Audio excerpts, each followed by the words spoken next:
Destacar de la cultura griega es que los romanos, mucho más adelante en el tiempo, son los que le van a llamar griegos. En realidad ellos son helenos, ¿sí? Eso es una diferencia que yo quería marcar el otro día, que dije, bueno, esto después lo vamos a retomar. La cultura helénica incluso va a ser llevada con muchísimo énfasis y mucha garra también por parte de Alejandro, cuando lo veamos más adelante en el tiempo. La cultura griega no es una cultura cualquiera, ¿sí? Sino que se la considera la madre de las culturas.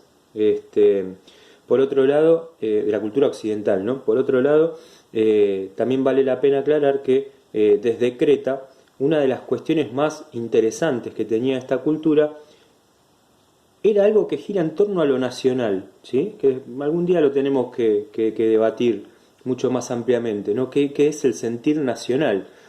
Bueno, uno de los factores que rigen a la historia nacional, la historia de las naciones en toda la humanidad, es la posibilidad de tener un lenguaje en común.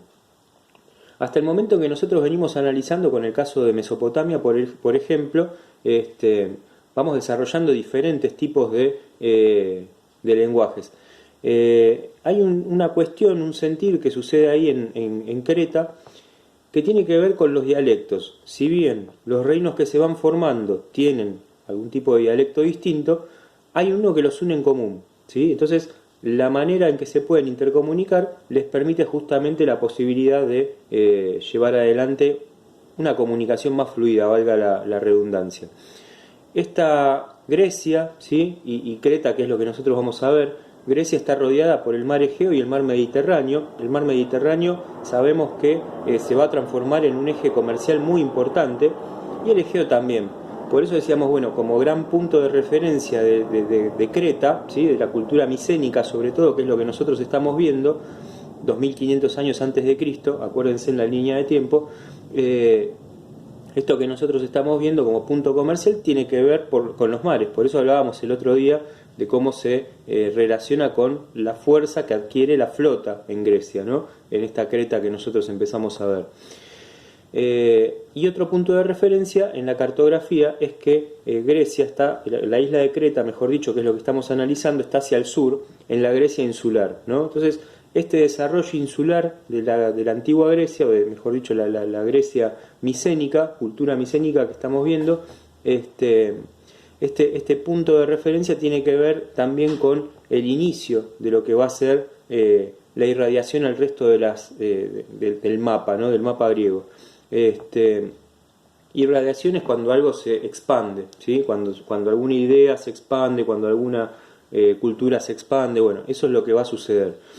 Y se van a empezar a conformar una serie de reinos, ¿sí? En la isla de Creta, con sus propios palacios.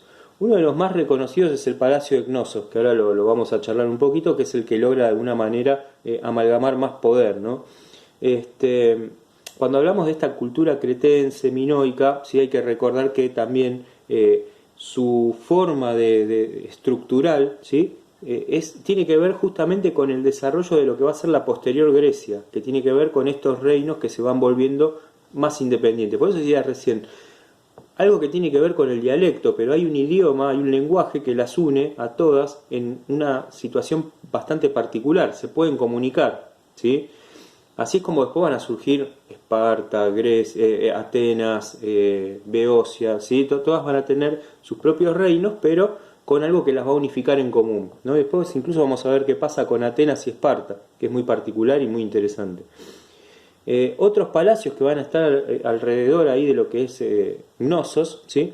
Que son el de Festos, el de Tríada, el de Malia, bueno, son palacios que también van a estar ahí dando vueltas y que de alguna manera sirven justamente para el desarrollo cultural. Pero va a pasar algo muy particular, ¿sí? Que tiene que ver con que en 1450 a.C.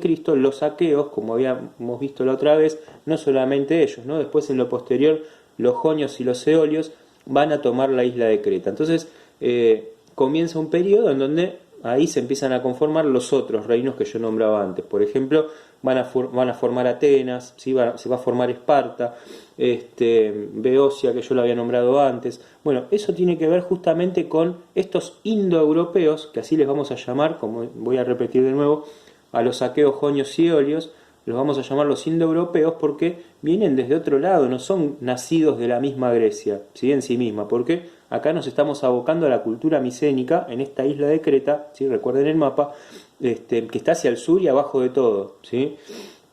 Bueno, lo que tiene de particular Creta es que se había transformado en un centro comercial bastante importante, y en ese sentido, digamos que se despierta una mirada sobre esta isla que está jugando el rol de un eje central para el comercio, ¿sí? Entonces, como controlan el comercio del Mediterráneo, esto despierta la curiosidad, por supuesto, de los otros pueblos y así se producen las invasiones. Y recuerden lo que siempre veíamos en Mesopotamia, qué pasaba con estas regiones que comercialmente estaban bien y además bien ubicadas, ¿sí?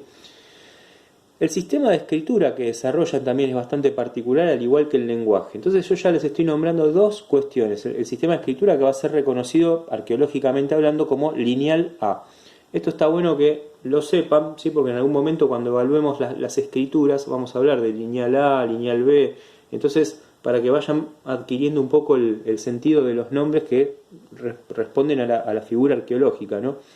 Entonces ya les nombré dos cosas, el sistema de escritura y el sistema y el lenguaje, ¿sí? Son dos factores que cuando uno habla de nacional, ¿sí? Cuando uno habla de nacionalismo, si bien yo tengo otra concepción que por eso digo hay que debatirla ampliamente, el lenguaje y la escritura siempre sirvieron para unificar criterios, para unificar pueblos, para unificar estados, ¿sí? Entonces cuando hablamos de este sentir nacional, ¿sí? Estamos hablando de estos dos factores en particular también, ¿no?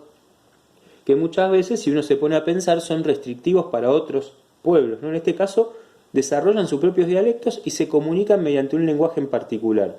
No podríamos hablar de una gran restricción, pero sí sucede en la actualidad en los diversos países, ¿no? Más diría yo que en la actualidad, en el siglo XVIII, siglo XIX, sucedía eso, ¿no? Después de Cristo.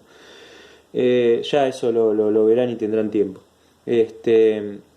Los reinos micénicos, entonces, como decía, bueno, se van conformando en torno a estas ciudades importantes. Después, con la superioridad militar de los indoeuropeos, digamos que esta Creta que nosotros estamos conociendo, esta cultura micénica, entra en declive, ¿sí?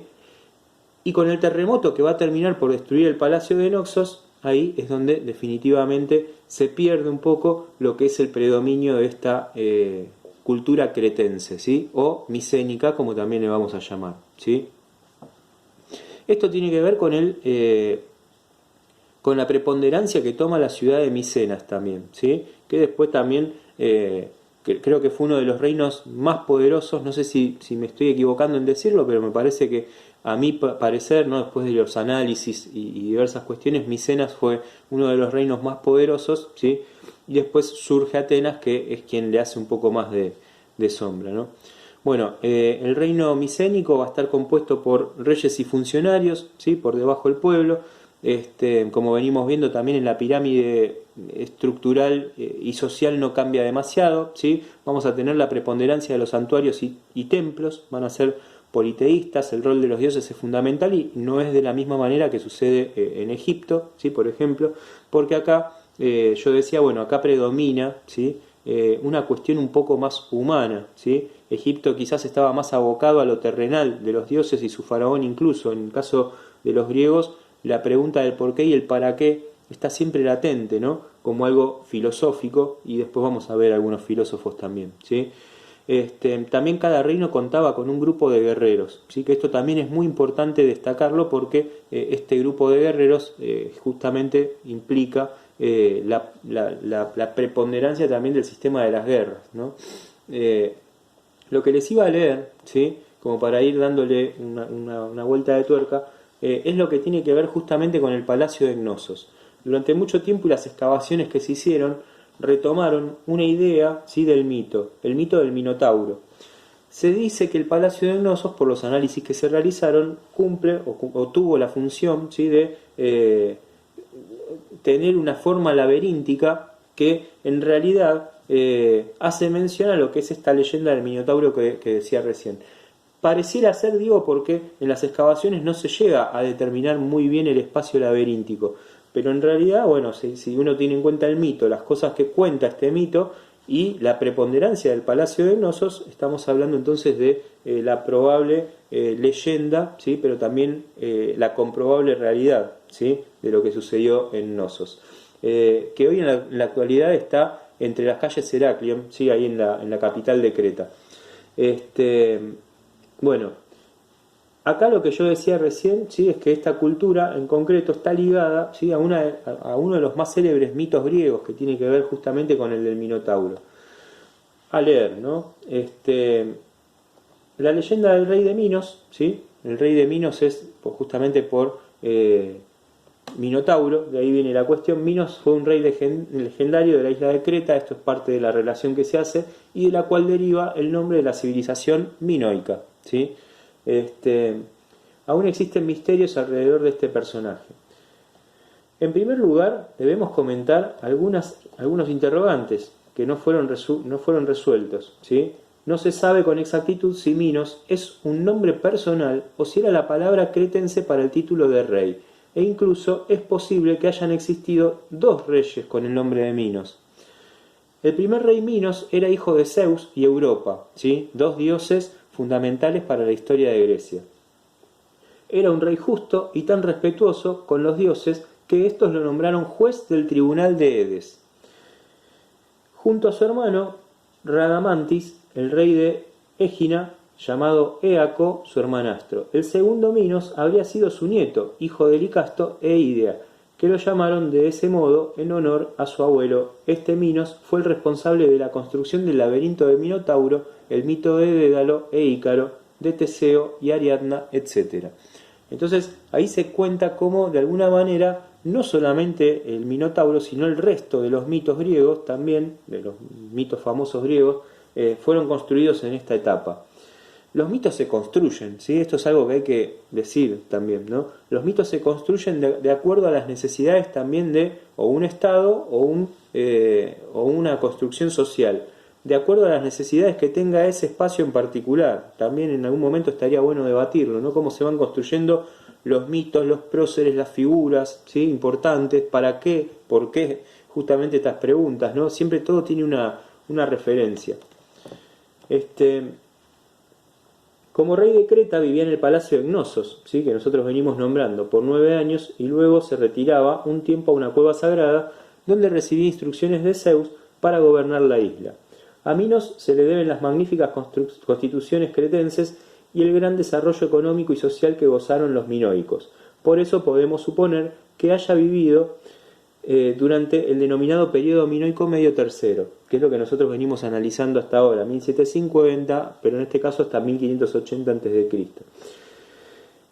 Aproximadamente, periodo dentro del cual correspondería a la construcción del palacio de Cnosos.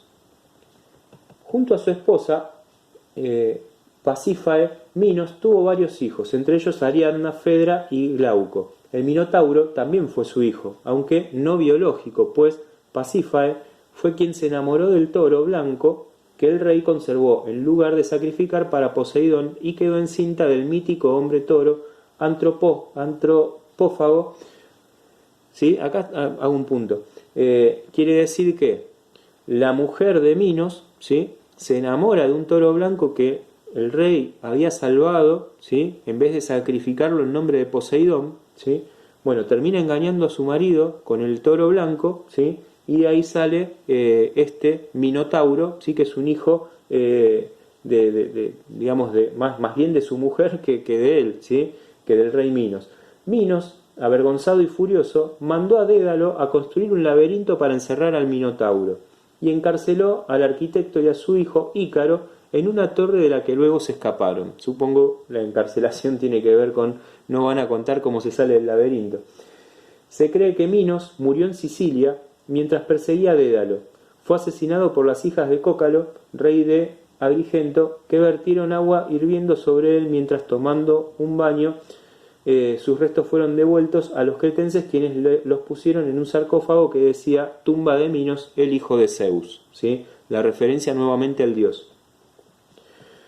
Todos estos mitos y otros se han mezclado con la historia de Creta y su poderoso rey. Es muy probable que el gran palacio haya sido percibido como laberíntico para cualquier extranjero y que las abundantes imágenes de la taurocatapsia los cuernos de consagración y toda la iconografía taurina haya dado origen al mito del Minotauro.